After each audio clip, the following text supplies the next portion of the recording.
Good morning friends. Sickle સેલની ચર્ચામાં આજે વાત કરીશું કે સિકલ સેલ ડિસીઝવાળા મિત્રોને એવું કહેવામાં આવે છે કે ઘણા લોકો એવું વિચારે છે કે સિકલ સેલ ક્રાઇસિસ થાય, દુખાવો ચાલુ થાય ત્યારે જ સિકલ સેલ એના શરીરની અંદર જે ડિફેક્ટ કરે અથવા તો જે ઇન્જરી કરે તે કરે છે, પરંતુ એવું નથી. હું સિકલ સેલ ડિસીઝના વોરિયર મિત્રોને એટલું કહેવા માગીશ કે તમારી life day by day today daily લાઈફમાં અંદરૂની કંઈ ને કંઈ સિકલ સેલ ડિસીઝ તમને નુકસાન કરતું હોય છે. જેથી કરીને પૂરતા પ્રમાણમાં પાણી પીઓ, દવાઓ લો, વ્યસનો કરતાં છોડી દો. જે પણ તમારે કાળજી લેવાની છે તે ડેલી લો. એવું નહીં કે બીમાર પડે તો જ લેવાનું શરૂ કરે, એવું નથી.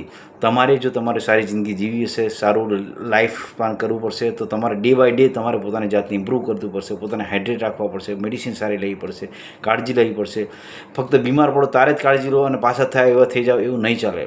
ડે બાય ડે તમને આ બીમારી અંદરથી નુકસાન કરે છે. જેથી કરીને હું તમને કહેવા માગીશ કે તમે ડેલી પૂરતું પોતાનું ધ્યાન રાખો અને પાણી પીતા રહો.